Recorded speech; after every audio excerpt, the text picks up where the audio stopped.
शिवं शक्त्या युक्तो यदि भवति शक्तः प्रभवितुं न चेदेवं देवो न खलु कुशलः स्पन्दितुमपि अतस्त्वां हाराद्यां हरिहरविरिञ्चादिभिरपि प्रणम्तुं स्तोतुं वा कथमकृतपुण्यं प्रभवति तनीयां सम्पांसुं तव चरणपङ्केरुहभवं विरिञ्चिः सञ्चिन्विन् विरचयति लोकानविकलं वहत्येनं शौरिः कथमपि सहस्रेण शिरसां हरः संक्षुध्यैनं भजति बसिथोद्धूलनविधिम्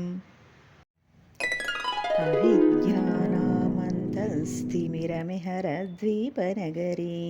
जडानां चैतन्यास्तबकमकरन्दस्रुतिझरी दरिद्राणां चिन्तामणिगुणनिका जन्मजलदौ निमग्नानां दंश्रामुररिपुवराहास्य भवति स्वधन्यपाणिभ्याम् अभयवरदो दैवतगणा त्वमेका नैवासि प्रकटितवराभीत्यभिनया भयात्रातुं दातुं फलमपि च वाञ्छासमधिकं शरण्ये लोकानां तव हि चरणावेव निपुणौ हरिस्त्वां आराध्या प्रणतजनसौभाग्यजननीं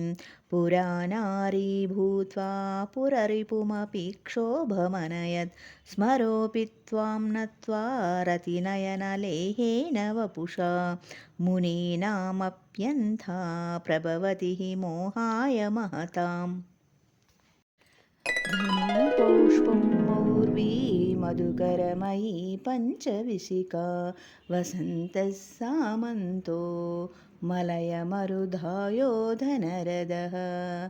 तथाप्येकः सर्वं हिमगिरिसुते कामपि कृपामपाङ्गत्ते लब्ध्वा जगदिदमनङ्गो विजयते वनत्काञ्चीधामा करिकमलकुम्भस्तननता परीक्षीणा मध्ये परिणतचरचन्द्रवदना धनुर्बाणान् पाशं नुपिमपि ददाना करतलैः पुरस्तादास्ताम्ना पुरमदितुराहो पुरीशिका सुधासिन्धोर्मध्ये सुरविटपि वाटी परिवृते मणिद्वीपे नीपोपवनवति चिन्तामणिगृहे शिवाकारे मञ्चे परमशिवपर्यङ्कनिलयां भजन्ति त्वां धन्या कतिचन चिदानन्दलहरीम् महिं मूलाधारे कमपि मणिपूरे हुतवहं स्थितं स्वादिष्टानि हृदि मरुतमाकाशमुपरि मनोऽपि भ्रूमध्ये सकलमपि भित्त्वा कुलपतं सहस्रारे पद्मे